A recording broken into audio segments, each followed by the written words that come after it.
Shalom, shalom semua jemaat yang ada di sini bersama dengan semua saudara yang ikut dalam live streaming ini, saudara ya. Puji nama Tuhan, saudara. Ini adalah hari yang penuh dengan sukacita. Kenapa? Karena kita merayakan hari Pantekosta. Ini adalah logatnya Indonesia, Pantekosta. Ya, kalau dilihat di Alkitab, Pentakosta. Ada orang bertanya sama saya, Pantekosta atau Pentakosta? Dua-dua sama. Itu karena salah ucap ya, karena kita lihat ini mulutnya mulut Indonesia, jadi Pantekosta. Ya, saudara ya. Oke, jangan itu menjadi sebuah perdebatan nggak penting yang Pentakosta atau Pantekosta. Saudara, mari kita baca di dalam Kisah Rasul pasal 2 ayat 1 sampai 4 tentang bagaimana suasana Pantekosta dalam Perjanjian Baru. Ini adalah sebuah penggenapan dari nubuatan tentang hari raya Pantekosta yang Tuhan siapkan di Perjanjian Lama di Taurat, saudara. Bayangkan ada ribuan tahun Tuhan siapkan nubuatan itu, Tuhan siapkan sebuah perayaan seperti apa, lalu digenapinya di Perjanjian Baru dan kita hidup di dalam Perjanjian Baru. Ini luar biasa, saudara ya. Jadi satu kerinduan dari Tuhan di Perjanjian Lama tentang hari raya Pantekosta ini lalu digenapi dari Perjanjian Baru. Dan nanti kita akan melihat bahwa ada satu hal yang akan kita alami, sesuatu yang luar biasa, melebihi daripada Pantekosta atau hujan awal yang pertama. Kisah Para Rasul pasal 2 ayat 1 sampai 4, saya baca ayat 1, setelah ayat 2 juga di rumah saudara baca, karena berbahagialah orang yang membaca, mendengar dan melakukan firman Tuhan. Ya, Kisah Rasul pasal 2 ayat 1, ketika tiba hari Pentakosta, semua orang percaya berkumpul di satu tempat, saudara. Tiba-tiba surga dari langit suatu bunyi seperti tiupan angin keras yang memenuhi seluruh rumah di mana mereka duduk. Dan tampaklah kepada mereka lidah-lidah seperti nyala api yang bertebaran dan hinggap pada mereka masing-masing. Maka penuhlah mereka dengan Roh Kudus. Lalu mereka mulai berkata-kata dalam bahasa-bahasa lain, seperti yang diberikan oleh Roh itu kepada mereka untuk mengatakan. Ya, saudara, ini adalah hari raya Pantekosta digenapi, di mana di situ dicurahkan Roh Kudus. Sebetulnya Roh Kudus ini dicurahkan bukan hanya untuk orang yang percaya, sebab dalam Yoel menyebut pada hari terakhir Tuhan akan mencurahkan rohnya ke setiap manusia, ke setiap daging. Makanya nanti ada kegerakan besar, saudara ya. Tapi memang dasar untuk menerima Roh Kudus itu percaya. Tapi Roh Kudus ini tidak dicurahkan hanya untuk orang Israel atau orang Kristen, tapi ke semua orang. Dan Roh Kudus ini sudah dicurahkan. Hujan sudah dicurahkan, saudara. Ya, kita melihat saja dalam Kisah Rasul saja. Karena ini adalah ungkapan dari Petrus. Dia menyatakan nubuatan Yoel digenapi, dia ngomong. Dia menyatakan nubuatan Yoel itu yang digenapi pada hari mereka dicurahkan Roh Kudus, saudara ya. Kisah Rasul pasal 2, kita melihat pada ayat 17. Perhatikan. Ini adalah satu pernyataan dari Petrus. Mari.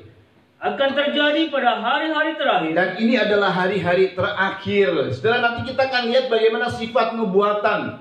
Kalau Petrus bicara mengenai hari-hari terakhir, zaman itu saudara sudah ribuan tahun. Lalu terakhirnya itu di mana? Dimulai dari suasana dicurahkannya Roh Kudus, itu hujan awal, itu hari terakhir. Itu merupakan satu hari di mana tidak ada lagi hari lain, karena pekerjaan Roh Kudus akan berakhir. Dan yang paling terakhir, di ujung dari hari terakhir adalah di zaman kita, saudara. Saya berdoa supaya saudara tetap sehat, tetap hidup, dan kita akan melihat bagaimana suasana yang luar biasa terjadi atas dunia ini. Kita adalah orang-orang yang akan menjadi orang yang masuk di dalam pengalaman-pengalaman yang dahsyat, yang saat dunia diciptakan tidak pernah terjadi. Ini sesuatu yang dahsyat dan luar biasa. Kalaupun ada terjadi mujizat segala macam, mujizat ini terjadi lebih dahsyat daripada semuanya karena mencapai kepada klimaksnya. Hari-hari terakhir itu pada saat Petrus dan murid-murid mengalami pencurahan Roh Kudus, dan kita di ujungnya, di ujung dari hari terakhir. Artinya Roh Kudus akan dicurahkan lebih dahsyat daripada yang awal, dari hujan awal. Terus demikianlah firman Allah, ya, bahwa aku akan mencurahkan Rohku ke atas semua manusia. Ayat berkata, aku akan mencurahkan Rohku ke atas semua manusia, ke semua daging dalam bahasa Inggrisnya, saudara ya. Ke semua manusia. Ayat tidak berkata begini, aku akan mencurahkan Rohku ke atas umatku. Tidak, tetapi ke semua manusia. Nah saudara, jadi hujan awal itu sudah dicurahkan, sudah turun. Nanti kita sedang memasuki hujan akhir, dan ini adalah hujan akhir yang sudah mendekati masa akhir. Hujan akhir dimulai itu tahun 1906 di Azusa Street, saudara. Dan kita berada di klimaksnya hujan akhir. Saudara, nanti kita akan lihat di situ. Artinya nanti ada kegerakan besar, saudara ya, di mana sebenarnya hujan ini sudah dicurahkan. Kalau orang pengen penuh Roh Kudus, jangan minta lagi, tapi buka hati aja, karena hujannya sudah ada. Contoh ya, kalau misalnya di kita ini butuh hujan, lalu ada hujan, maka kita nggak usah minta lagi hujannya. Kita keluar ambil baskom, lalu kemudian nampung air. Gitu saudara. Jangan terus di dalam rumah dan minta hujan. Loh, hujannya udah ada loh. Inisiatifnya gampang kok. Kalau kita untuk menerima Roh Kudus, buka hati kok. Percaya itu dasar pertama. Setiap orang yang percaya maka akan menerima aliran air hidup. Itulah Roh Kudus yang akan diterima oleh setiap orang percaya. Ya, saudara ya. Oke, jadi nanti kegerakan hujan akhir, begitu orang percaya akan dipenuhkan dengan Roh Kudus. Sebab berulang-ulang kali dirayakannya Pentakosta, saudara. Maka ada orang yang, oh Tuhan, minta aku Roh Kudus. Loh, sudah ada Roh Kudus itu. Kita tinggal buka hati saja, saudara ya. Apalagi Alkitab ini sudah menyingkapkan banyak hal tentang peristiwa-peristiwa di mana bagaimana caranya kita akan dipenuhkan dengan Roh Kudus. Jadi Pentakosta itu dari katanya, dari artinya saja secara sederhana adalah hari ke-50, saudara ya. Memang dalam satu perayaan Israel ada 3 perayaan yang harus diikuti semua orang Israel. Adalah perayaan yang pertama Paskah, nah kedua Pentakosta. Yang ketiga adalah Pondok Daun-daunan, saudara ya. Ini adalah perayaan yang kedua, Pentakosta. Pentakosta ini adalah perayaan hulu hasil. Itu sebabnya ada hasil dari murid-murid Tuhan, ada jiwa-jiwa yang bertobat, saudara. Bahkan sampai sekarang banyak pertobatan di seluruh dunia, sudah mungkin puluhan juta orang, ya mungkin lebih daripada itu. Nah saudara dengar baik, ini awalnya, ini namanya hujan awal, hulu hasil yang pertama kali. Dan suasananya pesta, saudara. Suasananya bersukaria, suasananya bersukacita. Ya saudara ya. Dan itu memang sifat Roh Kudus, hadirnya Roh Kudus sebagai roh penghibur. Setelah sederhana dalam arti bahasa Indonesia saja, menghibur supaya kita penuh dengan sukacita, saudara. Nah itu dia yang dimaksud. Perhatikan saudara ya, perhatikan Pentakosta di zaman perjanjian lama itu adalah satu perayaan yang luar biasa, hulu hasil, dan mereka bersukacita melakukan pesta. Ada kesukacitaan yang luar biasa terjadi di situ. Lalu kemudian digenapi. Digenapi saudara pada hari Pentakosta, semua orang percaya berkumpul di satu tempat. Lalu kemudian apakah gerangan Pentakosta yang dimaksud? Penggenapan dari pekerjaan Tuhan. Jadi pelayanan Tuhan yang paling dahsyat ini saat dicurahkannya Roh Kudus pada manusia, bahkan seluruh manusia. Lalu kemudian Tuhan bilang, ini urutannya saudara, tapi di sini kita kan nanti mengandung makna saudara ya. Pertama adalah ini urutan kronologis suasana Pentakosta. Itu untuk kita ketahui sejarahnya dulu, karena ini nggak mungkin lepas daripada kronologis. Kalau ada sebuah Pentakosta terjadi atas setiap manusia, artinya apa? Kalau ada manusia yang dipenuhkan dengan Roh Kudus, maka inilah kronologisnya saudara. Inilah tujuannya, urut-urutannya, dan punya tujuan Tuhan. Pertama yang terjadi adalah tiba-tiba turunlah dari langit suatu bunyi seperti tiupan angin keras. Kenapa kok harus angin begitu? Kenapa kok harus angin bukan petir? Kadang-kadang kita melihat di dalam Alkitab bahwa guru disampaikan suaranya, itu adalah Roh Allah. Tapi kok kenapa angin? Ada lagi berkata, aku akan mencurahkan hujan. Itulah hujan Roh Kudus. Itulah hujan dari Roh Tuhan, air jernih yang membuat kamu menjadi bersih hatinya. Tapi bukan hujan, bukan petir, tetapi angin. Bahkan kemudian tiupan angin, hembusan angin, saudara. Apa sih maksudnya? Sebenarnya ini adalah dimaksudkan terjadinya sebuah penciptaan ulang.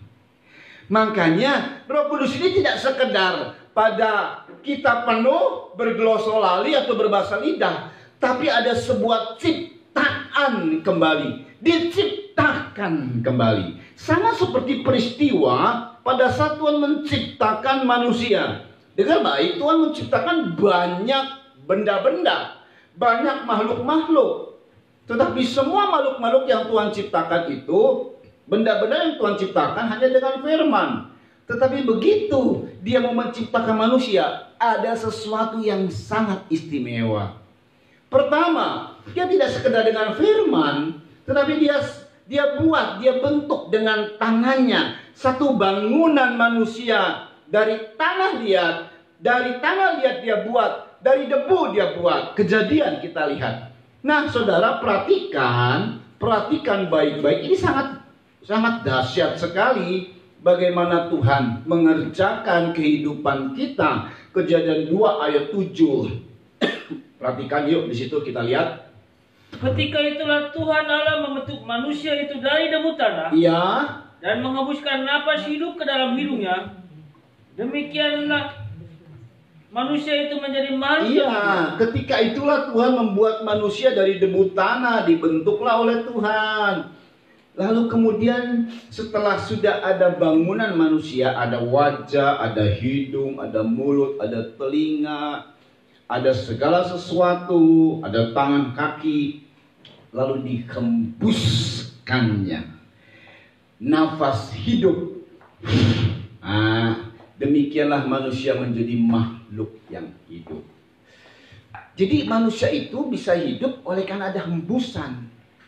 Itu sebabnya saudara, Roh Kudus yang dicurahkan itu dimulai dari tiupan angin, dari hembusan. Itu maksudnya tercipta, diciptakan kembali, menjadi ciptaan baru. Saudara, ini luar biasa. Apanya yang baru? Apanya yang tercipta?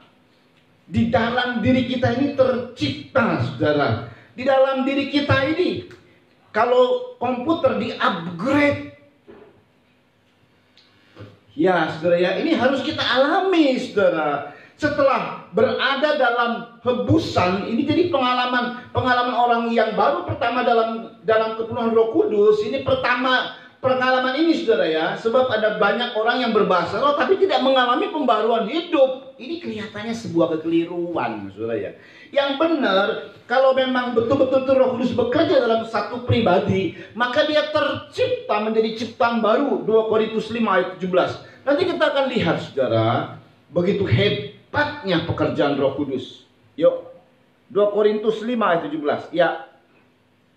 Jadi siapa yang ada di dalam Kristus? Siapa yang ada di dalam Kristus, Dia adalah ciptaan dia baru. adalah ciptaan baru.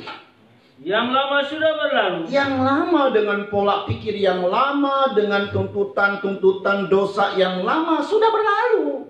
Hebatnya Tuhan bekerja. Teruskan. Sesungguhnya yang baru sudah datang. Sesungguhnya yang baru sudah datang. Benar-benar baru. Benar-benar baru. Kalau misalnya ada orang tadi yang diciptakan baru oleh Tuhan adalah hidup dalam dosa yang begitu hebat sekali. Waktu menjadi ciptaan baru, betul-betul sempurna menjadi baru. Hanya, nah ini saudara ya, hanya kalau waktu dahulu Tuhan ciptakan Adam menjadi manusia, itu udah dewasa, langsung dewasa. Sekarang ini Tuhan harus ikuti aturan yang terjadi sudah berabad-abad lamanya manusia. Kalau Adam saja nih diciptakan langsung dewasa. Siapa ibu Adam tidak ada, saudara, karena diciptakan langsung dewasa, bukan anak kecil. Tetapi pada saat manusia diciptakan sekarang ini saudara, atau awalnya manusia dari apa? Bayi, dari lahir. Nah itu sebabnya, itulah yang menjadi perbedaannya. Waktu dilahirkan, ini ciptaan baru dia adalah proses kelahiran. Waktu dilahirkan tidak langsung gede dewasa rohaninya, tidak.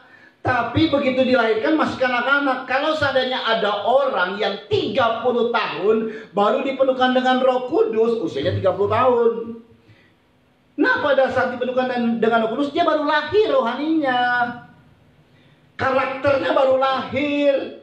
Sedangkan karakter lamanya itu masih terus ada dalam dirinya. Dia betul-betul baru pada saat itu. Ada sesuatu hal yang baru. Nah, selanjutnya terjadi perjuangan dalam hidup. Apa perjuangannya saudara? Perjuangannya adalah apakah dia akan mengikuti keinginan daging, manusia lama dia, dengan sifat dan karakter lama, atau ada keinginan yang lain yang namanya keinginan roh.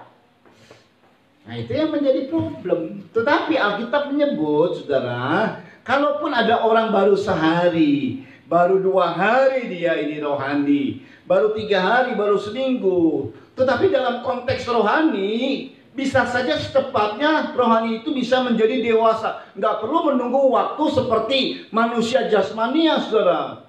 Untuk orang yang dianggap sebagai dewasa itu adalah orang yang di atas 20-an ke atas. Waduh, kalau saya baru sekarang dilahirkan, bagaimana saya harus dewasa sedangkan Tuhan menuntut saya harus dewasa? Enggak, saudara. Jadi dia bisa dewasa secepatnya tergantung dari dia menyerahkan diri kepada Tuhan. Kalau dia menyerahkan diri kepada Tuhan, maka dia akan terus dibawa sama Tuhan menjadi cepat dewasa. Nah ini dahsyatnya. Bahkan melebihi daripada orang-orang yang sudah Kristen begitu lama sekali. Nah saudara ya. Nah saudara, tetapi kita lihat pada umumnya ini sekarang, pada umumnya memang ada orang yang tergantung dari pribadinya. Kalau memang dia menyerahkan semuanya buat Tuhan, wah cepat sekali dewasa. Tapi pada umumnya tubuh jasmania kita ini dengan segala kedagingannya yang sudah dikotori, baik pikiran, baik perasaan, baik memori kita. Ini sebenarnya manusia itu begitu hebat sekali otaknya, saudara. Ada memori. Bayangkan manusia itu bisa menciptakan dalam otaknya ini, saudara. Kalau dia punya pemikiran yang negatif, bisa dia ciptakan dan bisa mengimajinasikan sesuatu yang negatif yang mungkin saja nggak bisa terjadi, atau bisa terjadi gara-gara dia berpikir. Makanya itu dia yang mesti hati-hati, saudara. Nah saudara, poin yang kedua, ini kronologisnya ya. Jadi saat dia dipenuhkan dengan Roh Kudus, seharusnya kerinduan Tuhan adalah menjadi ciptaan baru. Lihat aja orang pertama kali penuh Roh Kudus, ada satu pembaharuan dalam dirinya. Kalau saya sih merasanya seperti, kok saya bukan lupa ya. Saya tahu memang pada saat saya usia 12 tahun penuh Roh Kudus, tapi rasanya nggak ada beban, enak, damai sejahtera yang nggak bisa diambil oleh dunia, rasa sukacita yang meluap-luap, bersih rasanya gitu loh.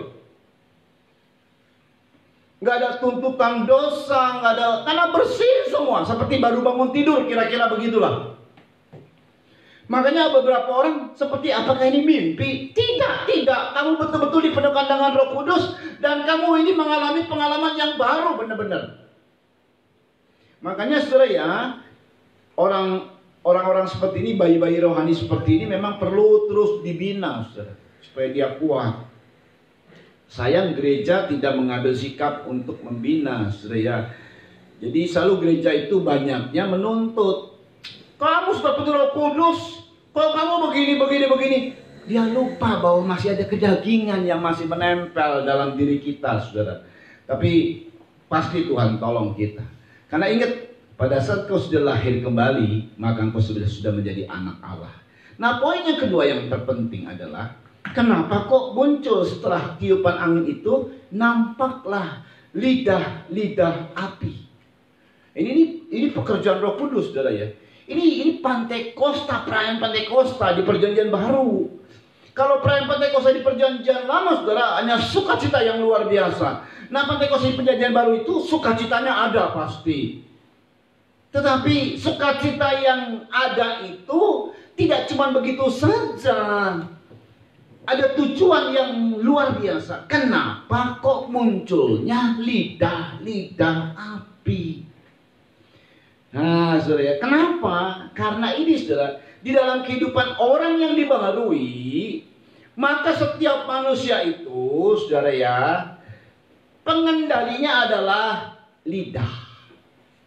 Saudara punya mobil, saudara punya motor, setiap kendaraan yang kita tumpangi, biar itu jalannya cepat atau lambat, ada setir, ada pengendalinya. Biarpun kendaraan yang besar seperti kapal laut atau pesawat terbang, ada setir.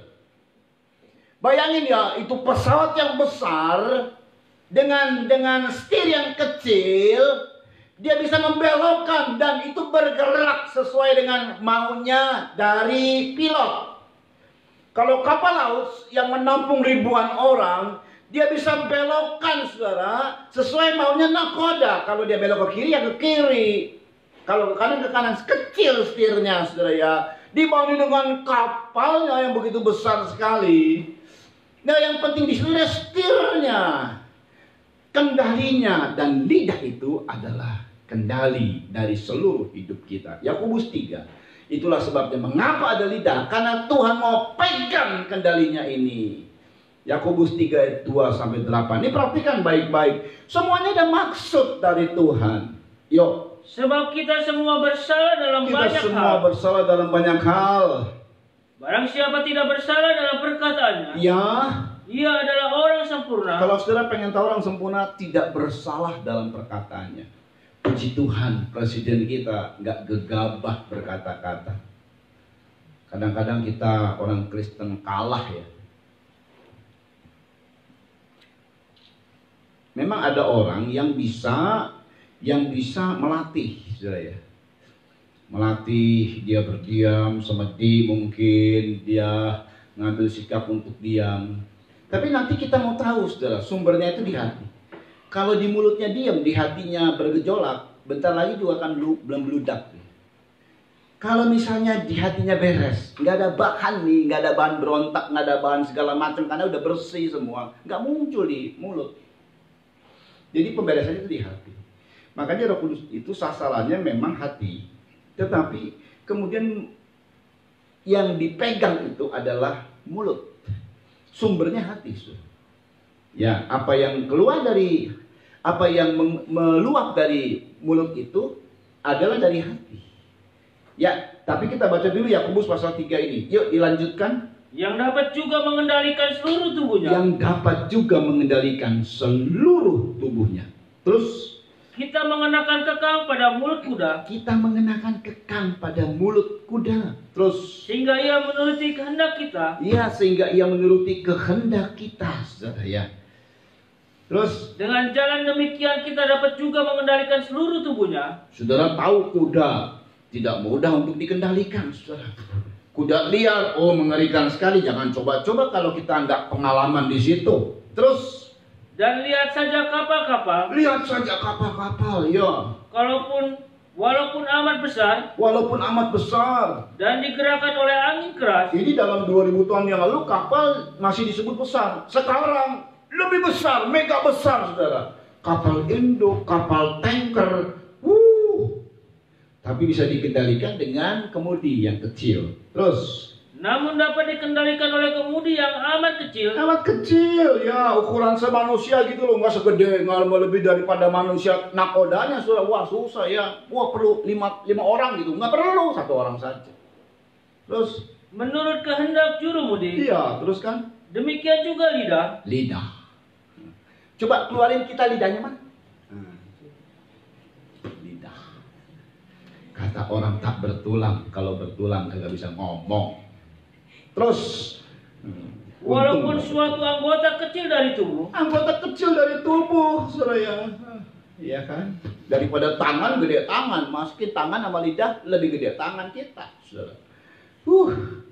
Ini anggota kecil dari tubuh, saudara ya. Terus, Namun dapat memegahkan perkara-perkara yang besar. namun dapat memegahkan perkara-perkara yang besar. Terus, Lihatlah, lihatlah betapapun kecilnya api, betapapun kecilnya api. ia dapat membakar hutan yang besar. Oh iya kan, api nih. Puntung korek api, puntung rokok.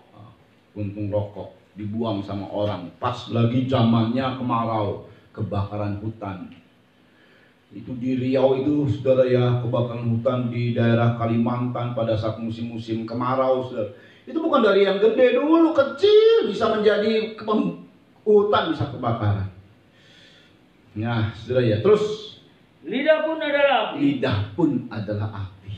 Terus, Ia merupakan suatu dunia kejahatan terus, dan mengambil tempat di antara anggota-anggota tubuh kita anggota-anggota tubuh kita jadi jahat gara-gara lidah loh. Terus, sebagai sesuatu yang dapat menodai seluruh dapat tubuh. menodai seluruh tubuh. Wah, makanya ya yang sembarang ngucap, wah, saya udah kena noda, udah noda, udah. Waduh, mengerikan sudah.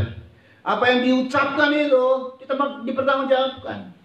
Terus, Dan menyalakan roda kehidupan kita. menyalakan roda kehidupan kita. Terus, Sedang ia sendiri dinyalakan oleh api iya, neraka. tuh makanya. Semua lidah yang jahat masuk neraka loh. Karena ini berkaitannya dengan lidah yang jahat yang bisa menodai seluruh tubuh dan ujungnya di api neraka. Kalau nggak bertobat di api neraka tuh.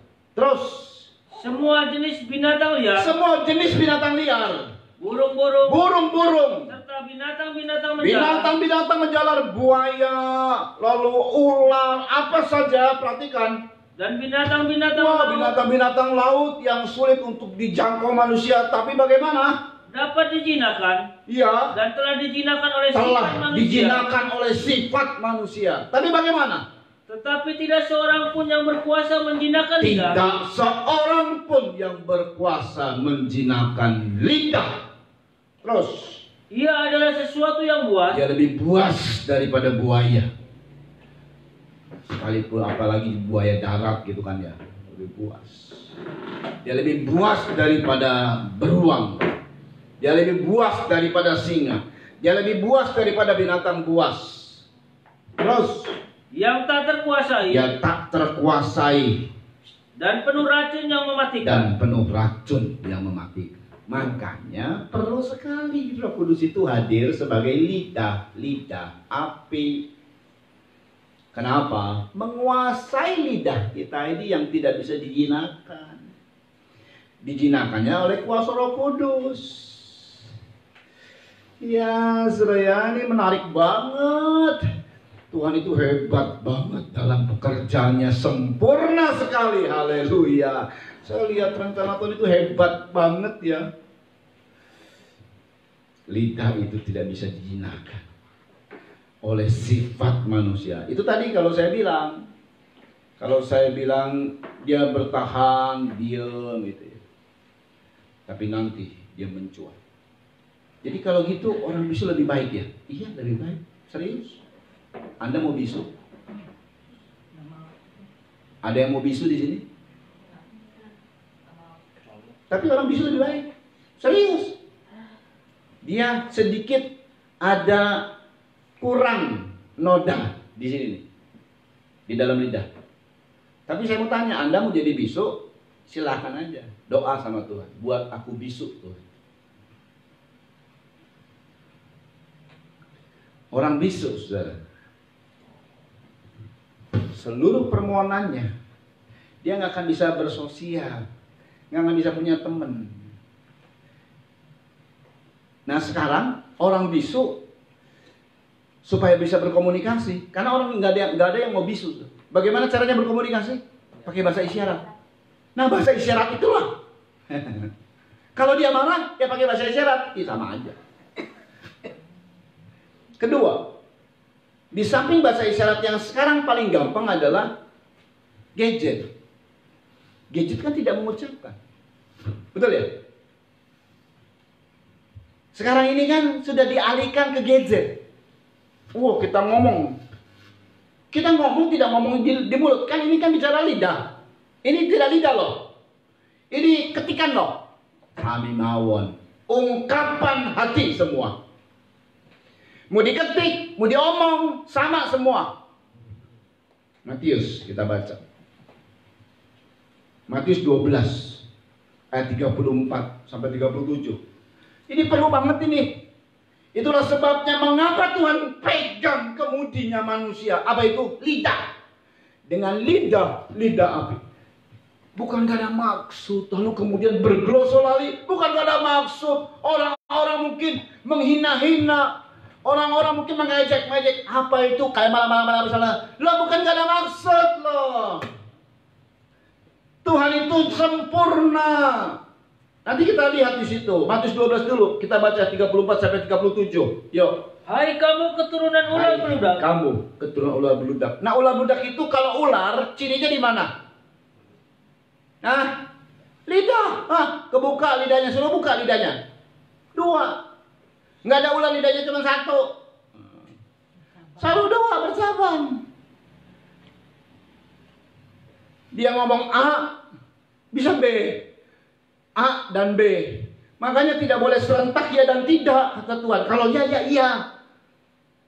Dalam Kristus hanya ada ya dan amin. Nggak serentak ya dan tidak.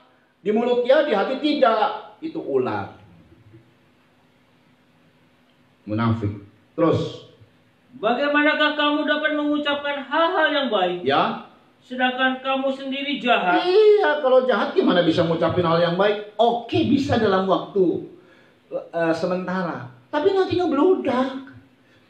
Terus, karena yang diucapkan mulut meluap dari hati. Yang diucapkan mulut meluap dari hati. Terus, orang yang baik mengeluarkan hal-hal yang baik dari perbendaharaannya yang kalau baik. Kalau hatinya baik, pasti ucapnya yang baik. Terus, dan orang yang jahat mengeluarkan hal-hal yang jahat dari perbendaharaannya yang jahat. Kalau yang jahat pasti ucapnya yang jahat. Kalaupun sementara waktu dia mengucapkan yang baik, sebentar lagi dia akan mengucapkan yang jahat. Dan akan banyak yang jahat yang dikeluarin. Bagaimana ada orang yang baik? Bisa nggak ada hal yang jahat dalam dirinya? Bisa. Kalau dia tidak menjaga hati yang baiknya. Lalu dirusak dengan yang jahat, ya udah keluar yang jahat. Makanya jagalah hati dengan segala kewaspadaan. Tidak selesai di situ saja. Lalu ayatnya selanjutnya. Tetapi aku berkata kepadamu. Ini adalah dari Tuhan. Aku berkata kepadamu. Setiap kata sia-sia yang diucapkan orang harus dipertanggungjawabkannya. Setiap kata sia-sia. Kata sia-sia aja itu harus dipertanggungjawabkan. Apalagi kata yang jahat. Apalagi kata yang memberikan tuduhan, penghakiman. Kita memandang menghakimi orang. Itu harus dipertanggungjawabkan pada hari penghakiman. Terus, Karena menurut ucapanmu engkau akan dibenarkan. Ya itulah sebabnya mengapa perbuatan kita ini kok bolak-balik gagal. Ya Tuhan bilang, ya menurut ucapanmu aku benarkan kamu. Tapi gara-gara ucapanmu gak benar, aku tidak benarkan kamu. Terus. Dan menurut ucapanmu pula engkau akan dihukum. Iya. Setia ke gereja. Setia berdoa. Tapi ucapannya, amit-amit. Menurut ucapanmu dibenarkan atau dihukum dari ucapanmu, saudara. Bukan dari setianya saudara nangis di hadirat Tuhan, tapi di luar saudara ngomong seenak jidat. Justru banyak para pendoa yang begitu modelnya, aneh sekali ya. Harusnya menjaga diri gitu loh.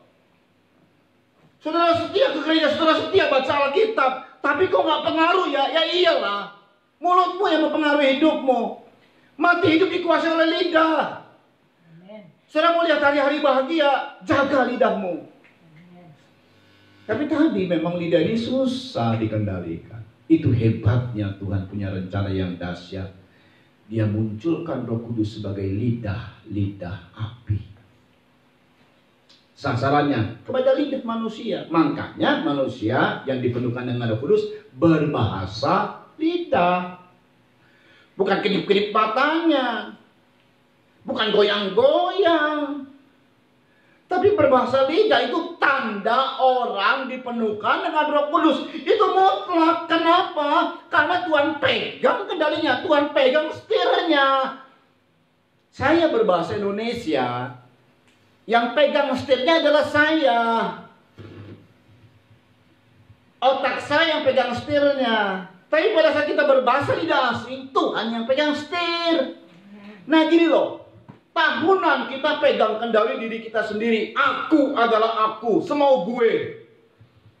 Pada saat penuh Roh Kudus, pelajaran pertama kita menyerahkan hidup kepada Tuhan. Waktu berbahasa lidah asing. Waktu kita berbahasa lidah asing, saudara ya, glosolali, kita berbahasa lidah asing. Itu pelajaran pertama. Kalau kita tidak mau, berhenti ya berhenti sudah. Roh Kudus tidak pernah memaksa. Tapi kalau kita luaskan, terus berbahasa, terus kalau kita semakin luaskan, semakin terus dia pegang kendali kita.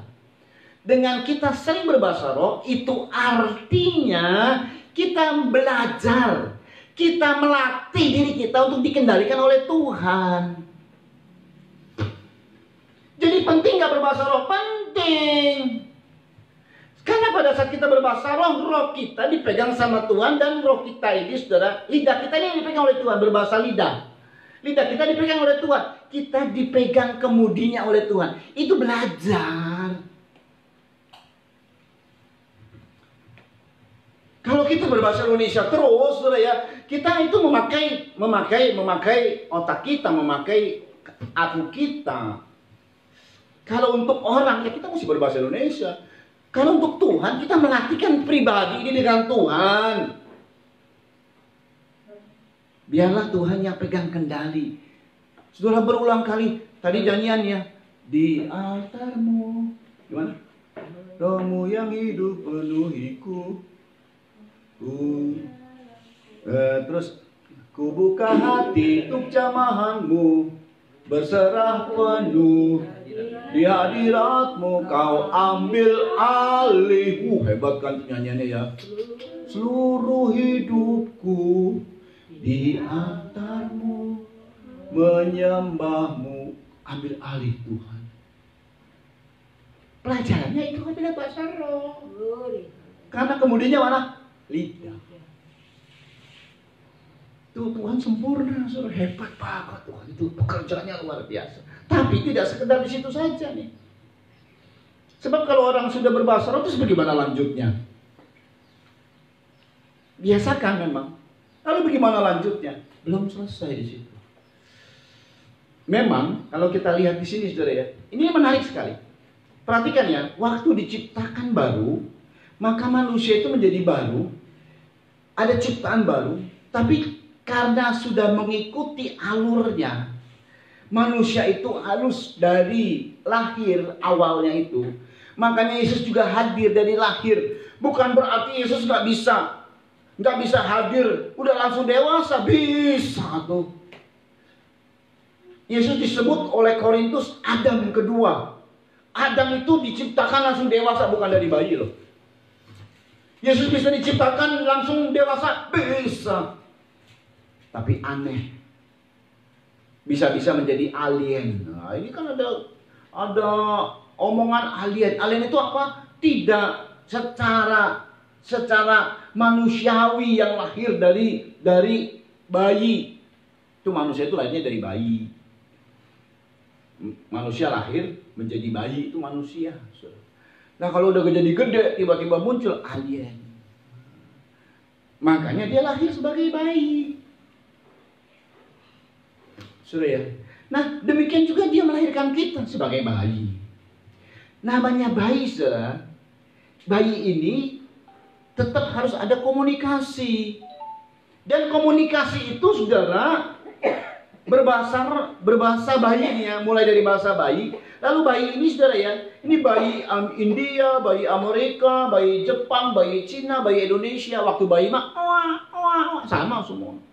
Tapi begitu dia sudah mulai 2 tahun, beda. Sesuai apanya? Sesuai orang tuanya, saudara, yang ngajarin. Misalnya ada bayi Indonesia, saudara ya, ada bayi Indonesia. Waktu bayi, katakanlah nih ya, ini cuma cerita doang gitu ya, diculik. Ini waktu bayi diculik sama orang negro gitu ya. Orang Indonesia diculik sama orang negro. 2 tahun kemudian diketemukan. Padahal orang tuanya orang Indonesia asli loh. Diketemukan, saudara. 2 tahun kemudian nih diketemukan. Ini bayi Indonesia, wajah Indonesia. Ngomongnya apa, saudara? Hah? Apa ngomong Indonesia itu bayi? Enggak. Jadi siapa yang ngajarin sebenarnya kalau bayi? Ya kalau orang tuanya yang terus mendidiknya adalah orang Indonesia, jadi Indonesia. Bayi orang luar negeri dipungut sama orang Indonesia. Orang Indonesia nggak bisa bahasa Inggris. Ya jadi orang Indonesia. Wajahnya nggak bule tuh bayi. Nggak ada ciri-ciri Indonesia banget, nggak ada gitu ya. Ketemu sama orang luar negeri 2 tahun ya. Bingung orang luar negeri ini orang kok aneh ya. Wajahnya sama dengan saya kok bahasanya beda. Nah itu uniknya manusia. Nah itu sebabnya pada saat sudah menjadi bayi, lalu kemudian berlatih untuk berbahasa. Yang melatih itu yang pertama harusnya orang tua. Makanya Tuhan bilang begini, waktu ungkapan maka mulailah mereka berbahasa-bahasa yang baru. Dalam bahasa asli Gerikanya arskomai, itu artinya berlatih dari awal. Itu artinya menjadi yang pertama untuk melakukan apa saja. Karena ini adalah kelahiran kembali, berarti yang pertama diajar oleh orang tuanya apa, saudara? Apa orang tuanya ngajar nyetir gitu? Enggak. Orang tuanya ngajar apa yang pertama? Diajak komunikasi, belajar bahasa. Dia panggil papi, mami. Oh tuh anak bisa bilang mami. Seneng banget tuh orang tuanya. Itu dia rekam anak saya baru pertama mengucapkan kata mami. Sekarang ini kan zamannya gadget, saudara ya. Setiap momen apapun dari anaknya direkam, dimasukin di Facebook. Mami. Aduh seneng banget. Iya kan? Jadi sebuah sejarah gitu, saudara. Itu. Nah, saudara, puji nama Tuhan. Tuhan itu dahsyat banget ya. Dalam Yohanes 14 ayat 18, Tuhan bilang, ini orang tua nih ya. Katanya Tuhan itu sebagai orang tua. Roh Kudus itu sebagai orang tua, saudara. Luar biasa, saudara ya. Yohanes 14 ayat 18. Aku tidak akan meninggalkan kamu sebagai yatim piatu. Aku tidak akan meninggalkan kamu sebagai yatim piatu. Terus, aku datang kembali kepadamu. Itu Roh Kudus. Yang minggu lalu, coba sebelumnya kita baca. Yohanes 14 ayat 17 coba. Yaitu roh kebenaran. Yang dunia tidak dapat menerima dia. Dunia tidak bisa menerima dia. Sebab dunia tidak melihat dia. Ayat 18 ulang lagi lah. Kemudian 19 diperhatikan. Aku tidak akan meninggalkan kamu sebagai yatim piatu. Aku tidak akan meninggalkan kamu sebagai yatim piatu. Jadi kalau saudara merasa aku ini sudah yatim piatu, engkau tidak pernah yatim piatu. Ada Roh Kudus yang terus menyertaimu, bukan setahun 2 tahun, selama-lamanya. Sampai mati, sampai jadi tua, sampai mati gitu. Ada Roh Kudus. Makanya Tuhan bilang dalam satu ayat, pada masa tua maka kita digendong sama Tuhan. Lucu ya? Waktu anak juga digendong kan? Masa tua digendong. Karena orang udah masa tua, kekanak-kanakan. Makanya Tuhan tak begini loh, pada masa tua aku akan dididik sama Tuhan. Enggak. Wah, kalau udah masa tua dididik matang nah tuh ya. Tuhan tahu masa tua manusia kayak kekanak-kanakan. Jadi Tuhan bilang, pada masa tua aku menggendong kamu. Kayak anak lagi sebabnya digendong. Kalau orang yang udah tua sudah ya, sama anak-anaknya, udah kalat, udah rasa nggak guna, ini anak-anaknya nih, sampai dimasukin ke panti jompo. Karena aduh nggak mau ngurusin lah, mama nggak mau ngurusin papa. Tapi lihat ya orang-orang yang sudah tua, ya orang sudah tua udah pastilah yatim piatu. Tuhan bilang, sampai masa tua aku menggendong kamu. Bayangin hebat banget Tuhan itu begitu sempurna dalam penghiburannya. Makanya saya tuh kalau lihat firman saudara, indah banget ya rencana Tuhan ya. Aku tidak akan meninggalkan kamu yatim piatu. Aku datang kembali kepadamu ayat 19. Tinggal sesaat lagi dan dunia tidak akan melihat aku lagi. Yang minggu lalu tuh, tinggal sesaat lagi dunia tidak akan melihat aku lagi. Terus Tetapi kamu melihat kamu melihat aku. Haleluya. Terus sebab aku hidup dan kamu pun akan hidup. Luar biasa. Sebab aku hidup, kamu pun hidup. Oh, haleluya. Saudara, ini luar biasa banget. Cuman sebagai orang tua, pertama yang diajarkan itu bicara. Saudara ya, karena memang ada banyak sekarang ini kok bahasa roh bukan diajarkan oleh Roh Kudus, tapi oleh pendeta. Wah, keliru besar itu ya. Keliru besar, ajaran itu keliru besar. Roh Kudus sebagai orang tua, dia mengajar kepada kita. Dia mengajar untuk bisa berkomunikasi. Kenapa orang tua mengajar bahasa? Supaya bisa berkomunikasi, saudara. Jadi begitu Bapak rindu sekali berkomunikasi dengan kita. Bapak rindu sekali kita punya hubungan intim dengan dia, saudara. Memang iya kadang-kadang ya anak sama orang tua kadang-kadang suka miscommunication, suka salah paham. Pernah nggak kita salah paham sama Bapak? Pernah. Tapi dengar baik, Bapak itu penuh dengan sabar. Engkau sudah jadi anakku. Ayat berkata, sebelum kau percaya Yesus, dia sudah mati di kayu salib buat kita. Apalagi sekarang sudah percaya Yesus, apalagi sudah jadi anak, nggak mungkin dibiarkan sama Tuhan. Nah, saudara ya. Jadi dari pihak Tuhan itu nggak mungkin membiarkan kita. Ini hebatnya rencana Tuhan. Nah, saudara kita lihat. Tapi itu adalah kemudian selanjutnya suasananya demikian, saudara ya. Mereka akhirnya berbahasa baru, mereka bersuka cita sehingga terjadi suasana yang heboh di Yerusalem, saudara. Lalu kemudian ada orang yang apa ini? Ini Pentakosta penggenapannya loh, ribuan tahun digenapin di sini. Nggak ngerti mereka, tapi ada yang nyindir.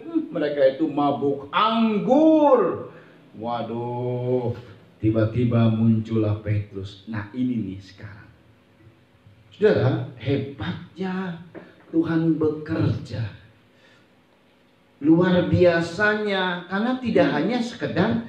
Jadi kalau kita merayakan Pentakosta, tidak hanya kembali ke bahasa glosalali lagi. Glosalali itu bukan pada saat hari-hari Pentakosta tiap-tiap tahun kita berglosalali atau berbahasa lidah setelah Pentakosta selesai sudah. Loh enggak. Saudara mau dikendalikan sama Tuhan enggak? Tiap-tiap saat kita berbahasa lidah. Itu adalah belajar dikendalikan sama Tuhan. Belajar dikendalikan sama Tuhan, belajar menyerah kepada Tuhan, saudara. Nah, jangan kemudian nanti pada saat Pantekosta ini, mari kita kembali lagi berbahasa lidah. Loh, berarti beberapa hari sebelumnya enggak dong? Enggak, saudara, enggak begitu. Jadi Pantekosta itu tidak hanya sekedar mentok di bahasa lidah. Ada satu hal yang diperbuat sama Tuhan yang enggak bisa dibuat oleh siapapun. Apa itu? Perubahan karakter. Betul-betul menjadi manusia baru. Kita lihat nih ya, sedikit saya mau beri gambaran kepada yang namanya Petrus. Petrus ini diawali pada saat dia bertobat, dia bilang begini, aku orang berdosa Tuhan. Dia lihat mujizat yang dahsyat, dia bilang aku orang berdosa Tuhan. Kalau dia bilang begitu, saudara, itu dosanya begitu banyak sekali. Memang tidak disebut dosa apa. Kita baca sebentar di situ dalam Injil Lukas pasal 5. Waktu Tuhan melihat, waktu Petrus melihat dahsyatnya Tuhan bekerja, dia menyadari langsung dirinya dan dia berkata, Tuhan, jauhlah daripadaku, aku ini orang berdosa. Dalam Injil Lukas pasal 5, saudara ya, sebentar, Lukas 5 ayat 8, yuk cepat yuk. Ketika Simon Petrus melihat hal itu, ia pun tersungkur di depan Yesus dan berkata, Tuhan, pergilah daripadaku, karena aku ini seorang berdosa. Iya, sampai dia karena merasa nggak layak, Tuhan pergilah daripadaku, aku ini orang berdosa. Ini hebatnya Tuhan kita. Kalau manusia memandang orang berdosa, kotor lu, najis lu. Tidak dengan Tuhan. Itu orang berdosa. Tuhan tahu. Apa Tuhan bilang, oke deh, amit-amit najis lu, gitu. Enggak, saudara. Aku akan jadikan kamu penjala manusia. Ikut Petrus. Tuhan gak lihat dosa-dosamu, asal mengaku seperti Petrus ini. Saudara, di ayat lain Tuhan bilang, orang yang memerlukan tabib itu orang sakit atau orang sehat? Sakit. Kalau orang sehat gak perlu tabib. Tuhan datang karena manusia sakit. Apa sakitnya? Dosa. Kalau manusia bisa menyelesaikan dosanya, gak perlu datang Tuhan. Capek lo datang. Bukan hanya capek, korban lo besar korbannya. Seluruh jiwa, raga, dan rohnya dan semuanya dikorbankan hanya untuk menyelamatkan orang berdosa. Kalau saudara anggap dirimu orang benar, orang sehat, nggak perlu Tuhan. Justru karena kita ini merasa orang berdosa, kita perlu Tuhan. Jadi kalau saudara merasa berdosa, saudara ya, jangan jauh, datang sama Tuhan. Tuhan nggak nolak. Mungkin manusia bisa nolak memang, tapi Tuhan nggak pernah nolak. Maaf ya, cara pandang Tuhan sama pandang pendeta lain, saudara. Cara pandang Tuhan sama pandang manusia lain. Tuhan itu memandang orang berdosa dengan jatuh belas kasihan. Asal bertobat. Amen. Tapi kalau orang berdosa, sombong itu tidak mau bertobat. Itu orang sombong itu tidak mau bertobat. Orang sombong nggak berkata begini, nih aku nih hebat nih. Itu orang sombong. Tapi lebih sombong, orang lebih sombong nih, udah tahu berdosa, tidak mau bertobat, sombong. Nah saudara, jadi di Petrus saudara ya, karena Petrus ini memang disiapkan sama Tuhan jadi pemimpin. Orang ini pendidikan aja nggak punya, bukan orang terpelajar. Tapi heran cara Tuhan memilih itu heran. Pada saat Tuhan memanggil murid-muridnya, pertama sekali dia datang kepada Petrus. Dia pegang, kamu menjadi muridku. Yang pertama, bayangin loh, dapat sebuah perhatian dan diangkat sebagai anak sulung. Tuhan tahu keadaan Petrus nanti ke depan, tahu.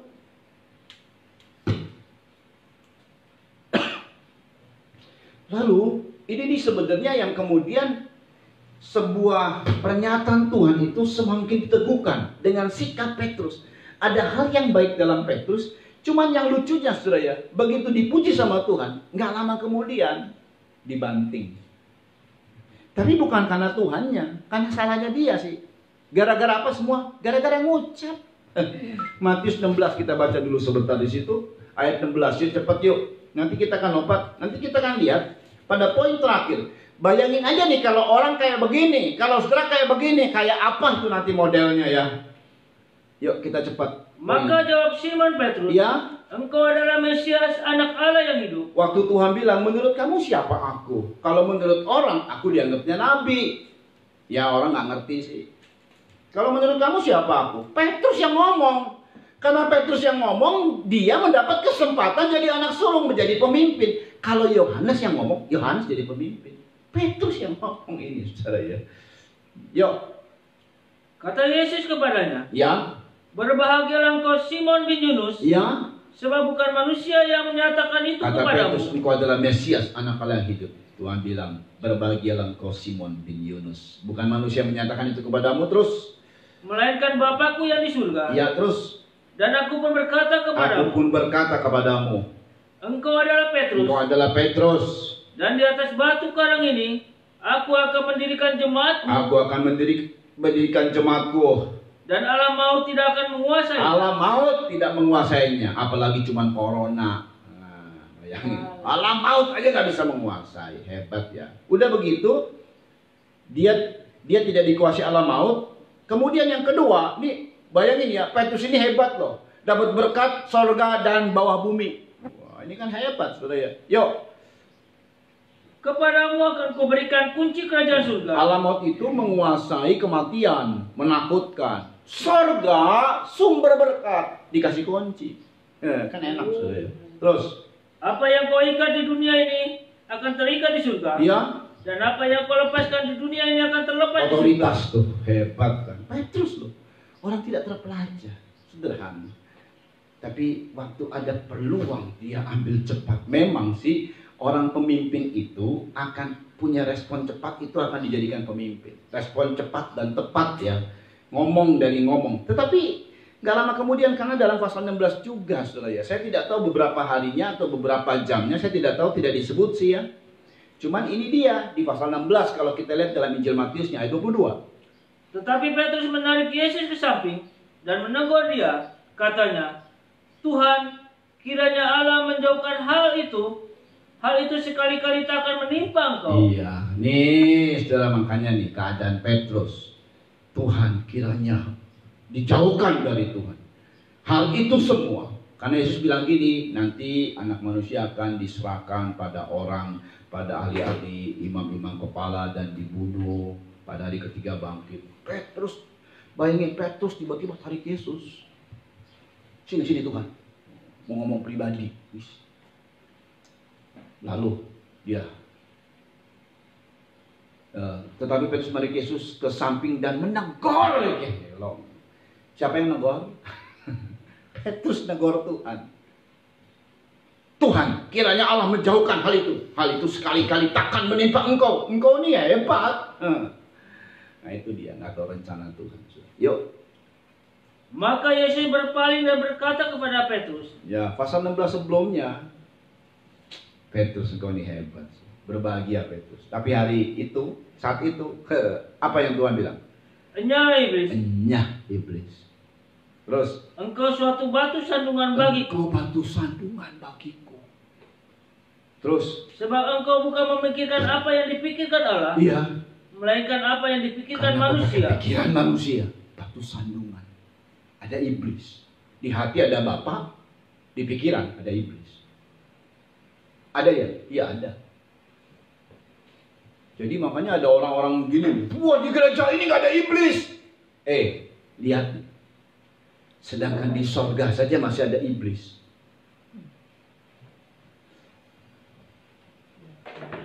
Jangan terlalu arogan begitu. Harusnya kenali firman. Yang harusnya, biar kok ada iblis di gereja ini, sorry yang gak berpengaruh kepada kita, itu gak selevel sama kita. Nah itu yang benar. Jadi kita gak pusingin iblisnya. Pusingkan diri kita, bagaimana kita berkenan kepada Tuhan. Kabur dia. Nah itu, bayangin di hati Petrus ada Bapa, di pikirannya ada iblis. Petrus juga tuh. Kenapa? Nah ini iblis ini adalah yang menghambat, yang menjadi batu sandungan menghambat pekerjaan Tuhan. Apa itu? Orang-orang yang gak mau menderita. Orang-orang yang maunya enak saja, happy-happy saja. Hari-hari ini kalau yang happy-happy nggak di-rapture, saudara. Kalau Tuhan izinkan corona ini terjadi, disuruh kita ini jangan melazatkan semua. Belajar mengikat diri, belajar ikat pinggang lebih tepatnya. Belajar mesti melepaskan dari segala hal. Ini lagi persiapan rapture. Yuk dibaca terus. Batu sandungan bagiku karena yang dipikirkan Allah. Karena kamu bukan memikirkan apa yang dipikirkan Allah, melainkan apa yang dipikirkan manusia. Ya udah, itu saja. Saudara ya. Saudara, kalau saya punya, ini kan namanya partner ya. Bolak-balik Petrus dibawa sama Tuhan. Tapi modelnya kayak begini nih. Bentar ngomong begini, bentar ngomong gitu. Kesel dah. Tapi Tuhan itu emang sabar, saudara ya. Saya lihat Tuhan itu nggak ditolak sama Tuhan. Luar biasa ya. Kalau saya udah nggak tahan, serius nggak tahan. Saya mau tegur keras ini. Udah lo diskor aja dulu lah. Tuhan itu luar biasa ya. Lalu kemudian nih, wah ini paling hebatnya Petrus, Matius 26 ayat 35. Matius 26 ayat 35. Oh banyak sekali nih soal Petrus. Tapi sedikit saja karena Petrus yang muncul sih saudara ya. Bukan Yohanes, bukan siapa. Petrus yang muncul, makanya kita lihat sikap Petrus. Memang nyata banget gitu loh. Yuk. Kata Petrus kepadanya, ya. Sekalipun aku harus mati bersama-sama engkau, aku tak akan menyangkal engkau. Itu Petrus pemimpin kan. Makanya terus yang lain. Semua murid yang lain pun berkata demikian juga. Ya iyalah Petrus pemimpin ngikut semua. Iya saya juga sama, setuju sama Petrus, setuju. Sama Bapak Ketua, setuju. Oh, iya kan? Aslinya gimana? Amin. Sampai Petrus bersumpah dan mengutuk diri. Aduh, saudara ya. Kalau itu dikenakan firman, mateng tuh Petrus. Udah gak diselamatkan tuh sama Tuhan. Waktu dia menyangkal Tuhan, dia mengutuk diri dan bersumpah. Kalau udah bersumpah, gak bisa saudara. Itu mengikat dirinya. Yang ada cuma dihukum.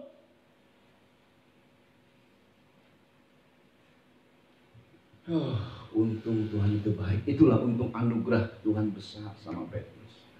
Saudara pikir Yudas Iskariot yang jahat, Petrus juga jahat. Yudas Iskariot tidak mau bertobat aja. Petrus bedanya mau bertobat. Kejahatannya mah sama-sama, saudara. Dia menyangkal Tuhan. Banyak orang Kristen yang hari-hari ini sedang menyangkal Tuhan. Kadang-kadang coba lihat pihak Kristen gimana nih orang menyangkal Tuhan. Wah dihujat begitu ya. Tapi luar biasa Tuhan kita ya. Masih ada kemurahan buat Petrus. Nah sekarang kita lihat orang ini sudah mulia, hebat, dipuji. Tiba-tiba hancur, hancur. Petrus punya trauma, saudara. Biarpun dia tahu persis Tuhan bangkit, tahu dia. Tapi dia punya trauma. Trauma itu yang paling susah. Bayangin ya, kalau ada orang kaya, miskin, hancur-hancuran, mentalnya jatuh. Udah kalau nggak senewan mah, waduh, puji Tuhan tuh ya. Ini menyangkal Tuhan loh.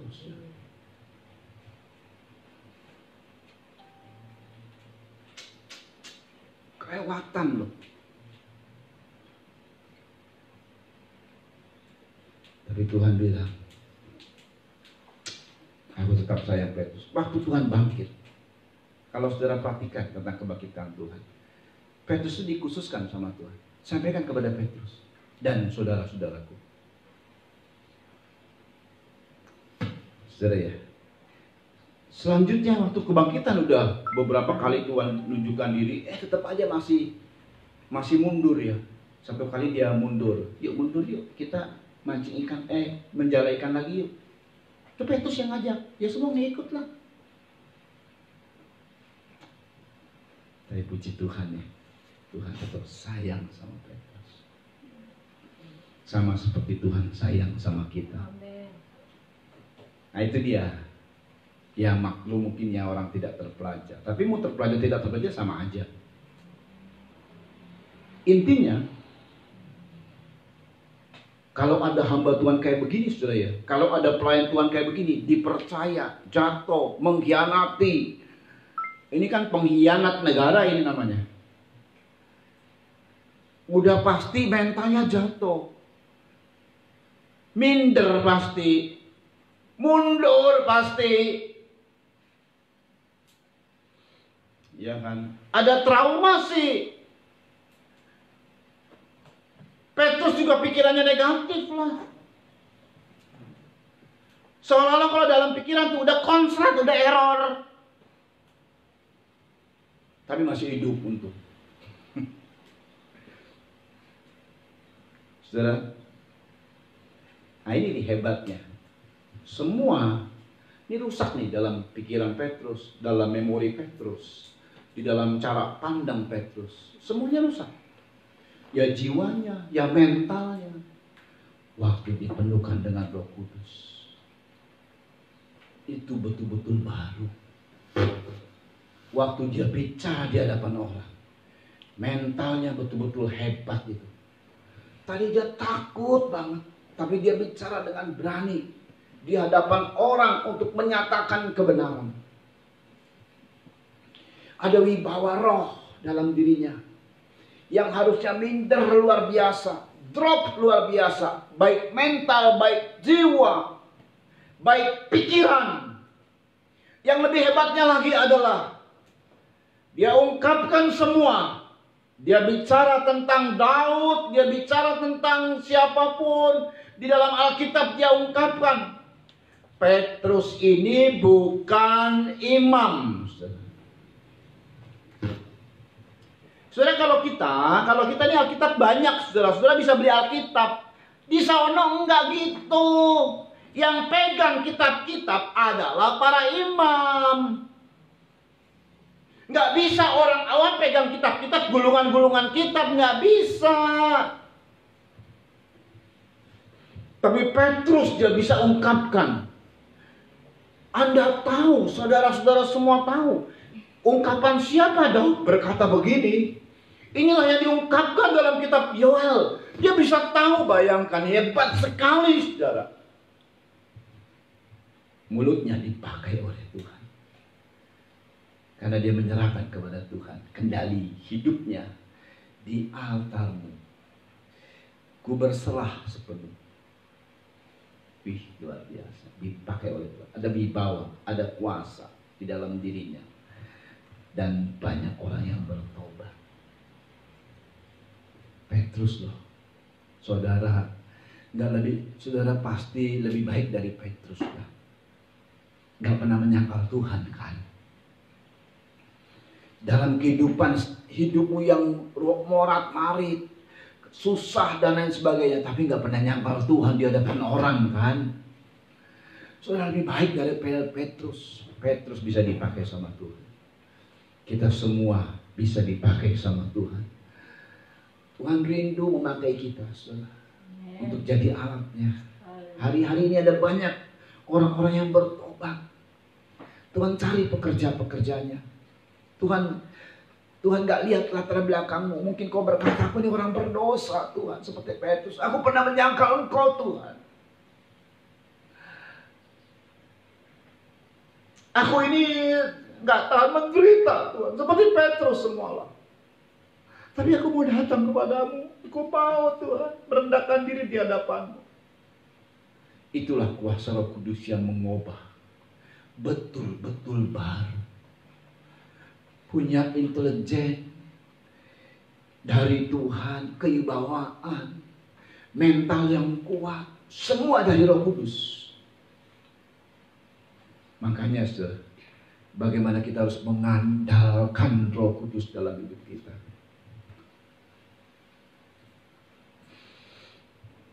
Hari-hari ini mari Saudara, kalau engkau sudah penuh Roh Kudus, engkau sudah belajar menyerahkan diri kepada Tuhan. Mari apa yang dikatakan dalam hatimu, nanti Tuhan kuasa itu. Itu menjadi kata-kata otoritas. Kata-kata otoritas. Saudara, yang namanya sebuah pelatihan, satu kali disampaikan, belum berhasil, terus disampaikan. Mungkin satu kali disampaikan imannya kurang. Kita konsentrasi atau kita baca firman, dikuatkan lagi, kita ngomong lagi. Apa yang dikatakan oleh Tuhan dalam hati disampaikan. Kita lebih baik daripada Petrus kalau menurut saya. Kalau Petrus tetap Tuhan pakai, apalagi kita. Tuhan mau pakai kita semua.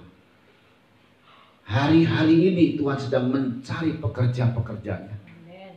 Saudara jangan berkata saya ini bukan pekerja, bukan PDP. Saya ini bukan pendeta muda, bukan pendeta, bukan gembala, bukan nabi, bukan apa. Justru Tuhan bilang, Rohku dicurahkan atas seluruh manusia. Anak-anak, orang-orang tua, orang-orang muda, teruna-teruna, itu orang awam semua. Tuhan mau pakai. Haleluya. Waktunya sudah sangat dekat, saudara. Ini waktu sangat dekat ini, saudara lihat ya, bait suci ketiga dibangun. Akan terjadi kegerakan besar. Kapan bait suci ketiga dibangun? Sudah dekat. Saya mengingat-ingat kembali, mengulang kembali pada saat saya bicara dalam Natal 2019. Saya juga nggak ngerti kok ini terjadi seperti apa yang saya ungkapkan. Jadi pada saat saya menyiapkan untuk persiapan Natal, di mana visinya, makananku adalah melakukan kehendak Bapa dan menyelesaikannya. Visi biasa sebenarnya, visi yang didapat juga banyak orang lah. Entah karena saat itu saya dapat visi itu, waktu saya periksa, saudara ya, ini sebelum saya mau khotbah saya periksa. Terus waktu saya periksa, lalu saya mencoba memandang ke depan sesuai dengan dari tuntunan Roh Kudus. Saya mencoba memandang ke depan. Tiba-tiba kok blank ya ke depannya. Sampai saya bilang di jemaat, ini kayaknya yang terakhir. Visi yang terakhir. Nggak ada lagi visi ini, visi itu nggak ada lagi. Setelah ini cuma satu tujuannya, rapture. Mujizat ke, diberkati ke, itu udah nggak penting. Yang penting adalah cuma satu, rapture. Tiba-tiba 2020 terjadi. Jutaan rencana semua orang gagal. Di 2020 jutaan orang yang merencanakan sesuatu gagal semua. Dan kita pun tidak tahu untuk virus corona ini selesainya kapan. Mencoba new normal, ada aja. Jawa Barat sendiri nambah PSBB kan? Perpanjang PSBB. Korea katanya nih, Korea Selatan, dibuka sekolah, ada virus gelombang kedua. Waduh.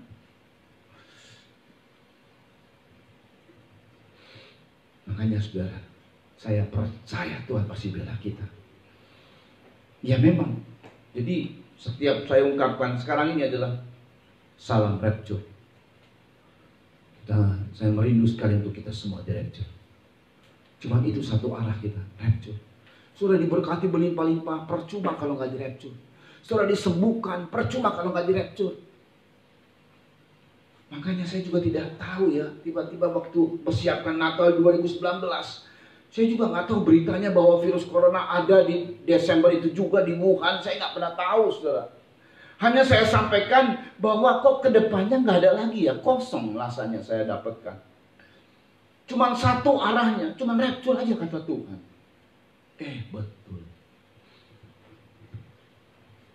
Tapi dari sini saya melihat bahwa Tuhan itu baik banget. Ini juga Tuhan tuntun, saudara. Tuhan itu baik banget. Sempurna kerjanya, baik buat kita. Aduh, beruntung banget punya Tuhan Yesus. Ayo kita siapkan untuk perjamuan suci. Mari yang ada perjamuan suci di rumahmu. Oh haleluya. Kita bersekutu dengan tubuh dan darah Kristus. Haleluya. Setiap kita bersekutu dengan tubuh dan darah Kristus, kita mengingat korban Kristus. Baik sekali Tuhan. Tidak melupakan kita. Mari. Mari. Haleluya. Rohmu yang hidup penuhiku. Hamba bawah. Perjamuan suci ini menjadi persembahan yang kami unjuk kepadamu dan semua yang dipegang oleh anak-anakmu Tuhan. Kami terima dengan hati yang memujamu dalam ucapan syukur yang sungguh-sungguh Tuhan, untuk korbanmu yang dahsyat buat kami, untuk perubahanmu yang dahsyat bagi kami. Kami terima tubuh dan darahmu dengan ucapan syukur dan memujamu Yesus Kristus. Dalam nama Yesus Kristus. Mari terima kasih. Jiwaku tenang bersamamu. Terima kasih.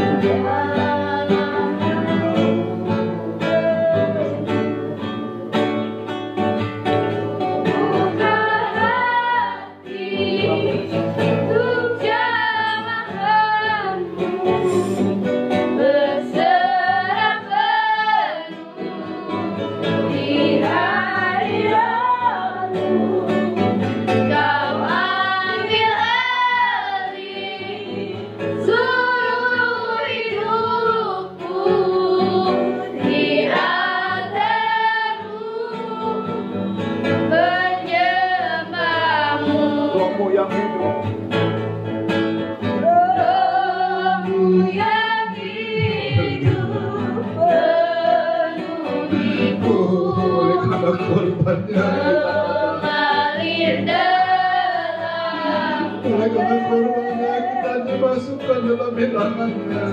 Jiwaku tenang bersamamu. Oleh karena korbannya kita diubah.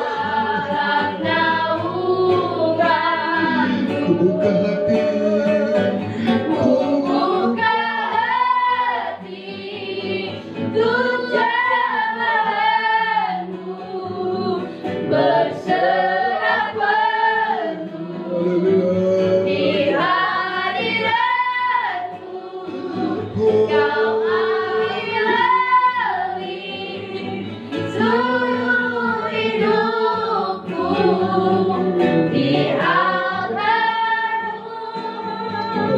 penyembahmu. Angkat tubuh Tuhan. Sebab apa yang telah kuteruskan kepadamu telah kuterima dari Tuhan, yaitu bahwa Tuhan Yesus pada malam waktu yang diserahkan mengambil roti, dan sesudah itu ia mengucap syukur atasnya.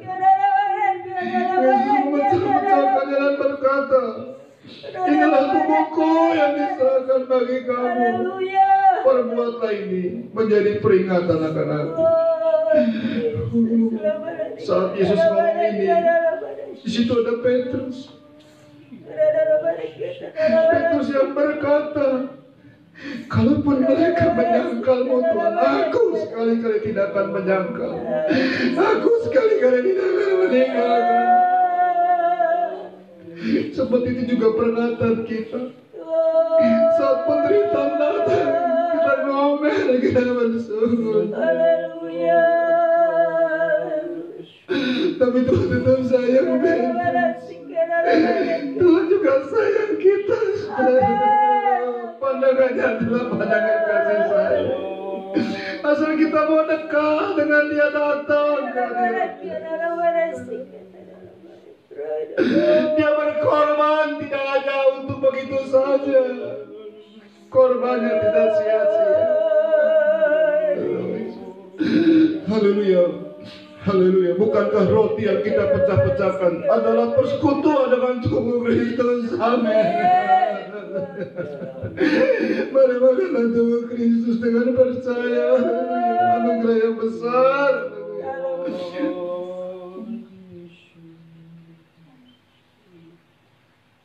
Haleluya. Ya Allah, besar dikarim notre. Ilamuria besar. Mereka benar. Haleluya. Haleluya. Haleluya. Demikian juga Yesus mengambil cawan selama-lamanya berkata, cawan ini adalah perjanjian baru yang dipercayakan oleh darahku.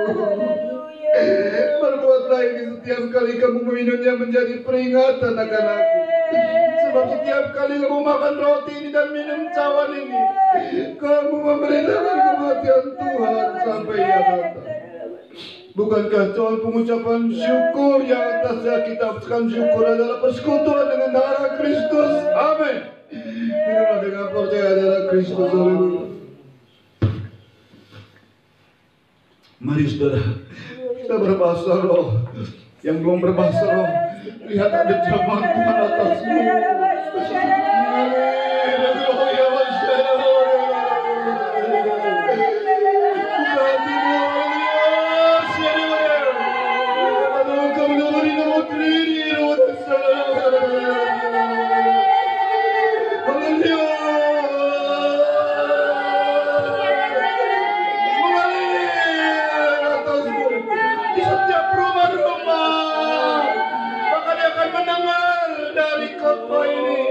Siapapun dia mengalir dan kuasa Tuhan bekerja. Pengenapan Roh Kudus dicurahkan atas semua manusia terjadi. Orang mereka minta wasyika, orang mereka wasyika, orang kami makulit awak terada, orang dari sini kita awak terada awak. Kalau mudi ini mudi, haleluya.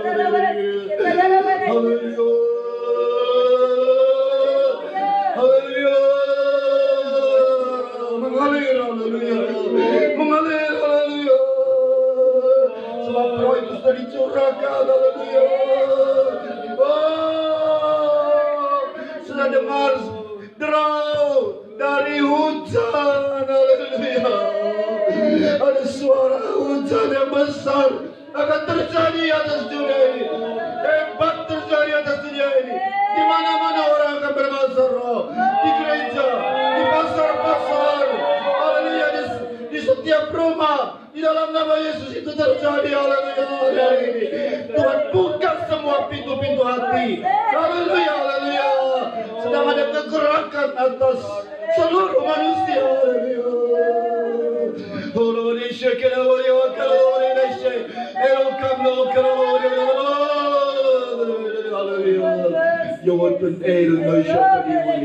Haleluya. Terima kasih Tuhan. Berkati Tuhan semua ikut live streaming, haleluya. Dan kekuatan kuasa firman dan roh-Mu menolong mereka Tuhan, haleluya. Kalaupun mereka tidak pernah bertemu dengan hamba, tidak pernah bertemu kami Tuhan, tapi kami akan ketemu di Recur, haleluya. Saat Kau datang kami disingkirkan semua Tuhan, haleluya.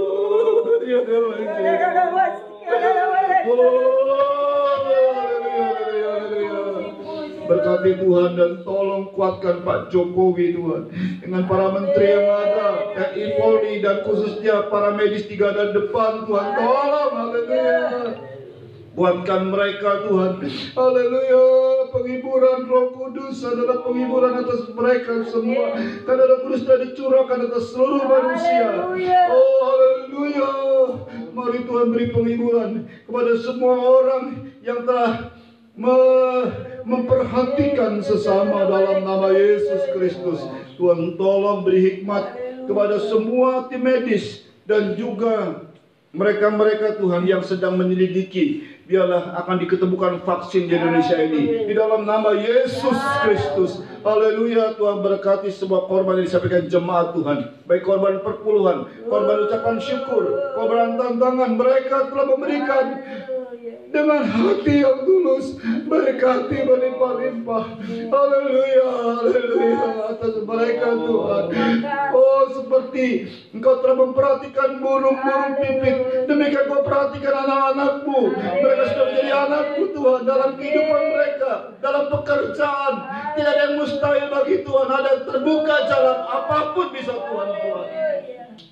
Oh Tuhan, berkati seluruh daerah kami Tuhan. Haleluya, beri kekuatan. Dan Tuhan Yesus beri perlindungan. Mazmur 91, fasilitas Mazmur 91, sehingga kami tetap kuat. Haleluya, tetap kuat. Ajar kami Tuhan untuk berjaga-jaga terhadap apa yang kami ucapkan, supaya kami tidak mengucapkan sembarangan, sebab itu harus dituntut. Itu sebabnya ampuni kalau kami telah mengucapkan kata-kata yang sembarangan, supaya jangan dituntut, supaya jangan dituai. Sebelumnya kami mohon ampun Tuhan, dalam nama Yesus Kristus. Haleluya. Terima kasih Bapa yang baik. Terima kasih. Dan semua Tuhan yang hadir di rumah-rumah lewat live streaming ini, berkat Tuhan atas setiap rumah, dalam pekerjaan, dalam kesehatan, di dalam rumah tangga, hubungan nikah, buah nikah, semua Tuhan lindungi. Shalom, damai sejahtera atas mereka semua. Dan kuasa Roh Kudus yang luar biasa itu ada terjadi atas setiap anak-anakmu. Terima kasih Bapa yang baik. Terima kasih. Dan kami angkat dua tangan kami dan menerima berkat dari Tuhan.